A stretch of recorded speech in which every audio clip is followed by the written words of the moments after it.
اعوذ باللہ من الشیطان الرجیم بسم اللہ الرحمن امام اہل سنت فاضل بریلوی کی جس گھر میں ولادت باسعادت ہوئی وہ عام گھرانہ نہیں تھا، علمی گھرانہ تھا، بزرگوں کا گھرانہ تھا، تقوی و پرہیزگاری کے شعار رکھنے والوں کا گھرانہ تھا۔ اعلیٰ حضرت رضی اللہ تعالیٰ 10 شوال المکرم بریلی شریف میں سنیچر کے دن جب آپ کی ولادت ہوئی، ظہر کا وقت تھا، یہ اعلیٰ حضرت امام احمد رضا خان رحمۃ اللہ تعالیٰ علیہ، مولانا نقی علی خان رحمۃ اللہ تعالیٰ علیہ کے گھر پیدا ہوتے ہیں۔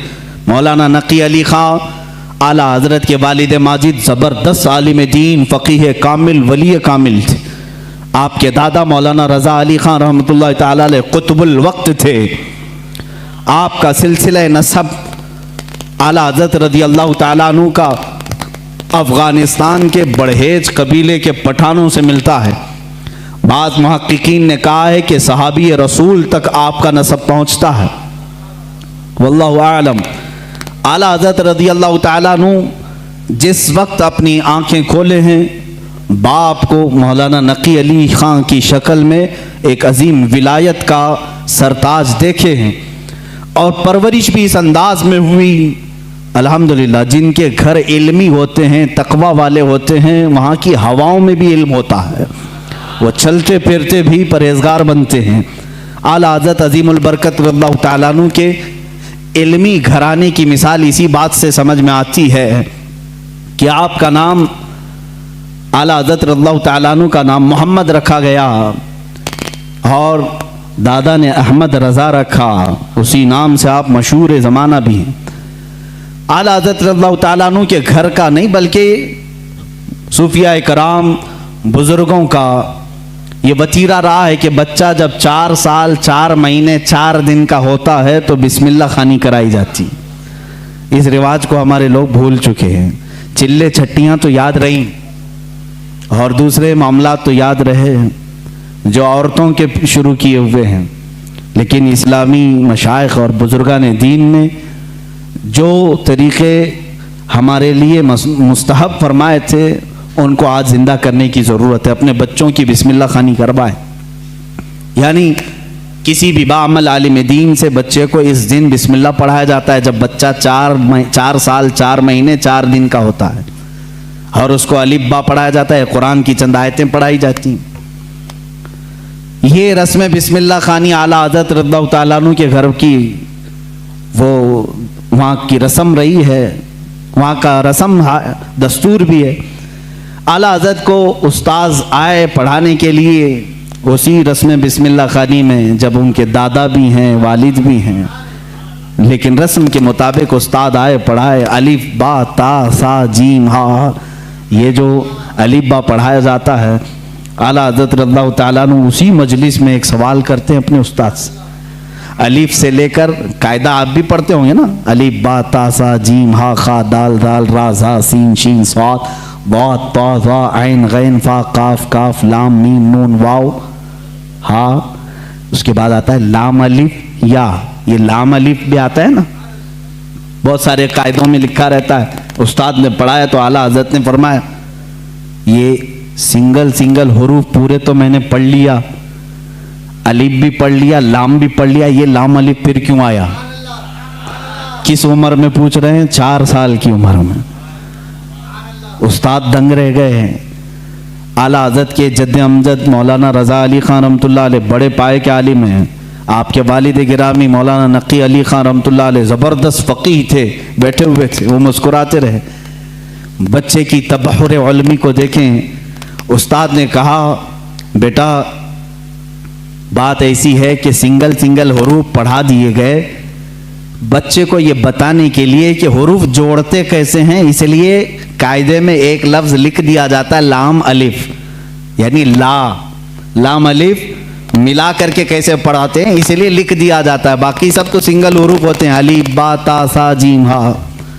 لیکن کہاں زمانے کا جو مجدد ہونے والا ہے اتنی بات سے خاموش کہاں رہے، کہا اگر ملا کر کے ہی پڑھانا تھا تو بے کو الف سے ملا کر پڑھا دیتے، تے کو الف سے ملا کر پڑھا دیتے، جیم کو الف سے ملا کے یہ لام کے ساتھ ہی کیوں الف کو ملا ہے؟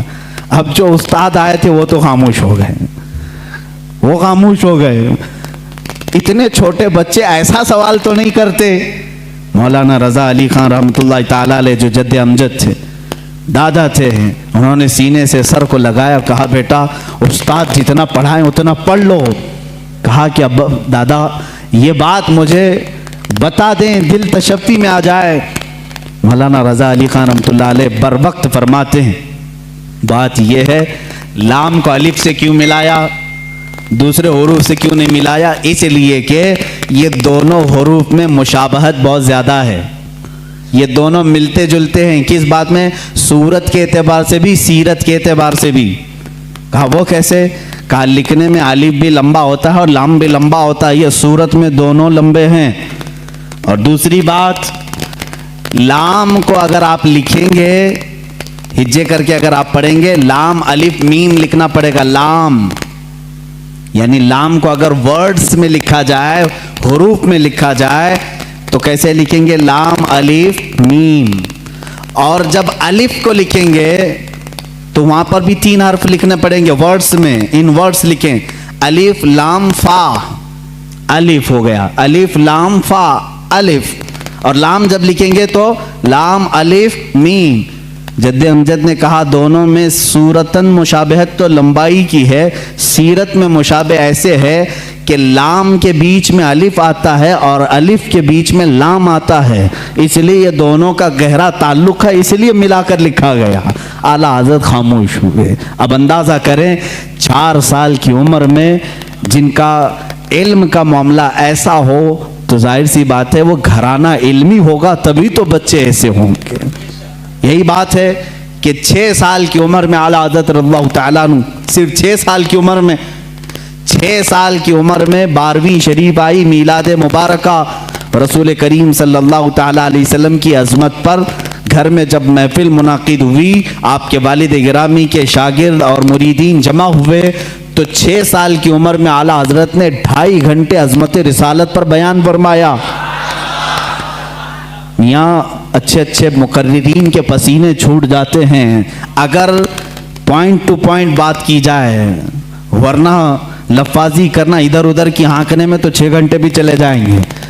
علم کی بات پوائنٹ ٹو پوائنٹ کرنا یہ دقت کا معاملہ ہے. 6 سال کی عمر میں جو اپنے نبی کونین صلی اللہ تعالیٰ علیہ وسلم کی ذات پر، آپ کی سیرت پر 2.5 گھنٹے خطاب کر رہے ہیں، وہی اعلیٰ حضرت فاضل بریلوی رضی اللہ تعالیٰ اب کتابوں کی تعلیم شروع کرتے ہیں، عالم کورس. وہی 6 سال کی عمر میں اپنے والد گرامی سے پڑھا. مرزا عبد القادر بیگ صاحب اور کچھ علماء تھے جن کا تذکرہ آیا ہے اعلیٰ حضرت کے اساتذہ میں. زیادہ سے زیادہ کتابیں آپ اپنے والد گرامی سے پڑھتے ہیں.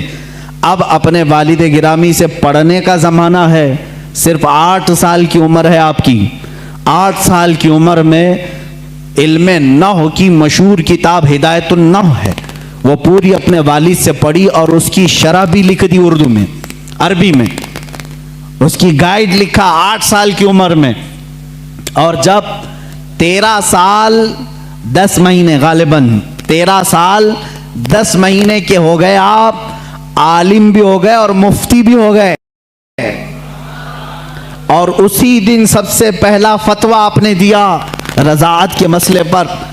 سوال آیا تھا، آپ کے والد گرامی نے مسند پر بٹھایا اور کہا بیٹا احمد رضا لکھو اس کا جواب.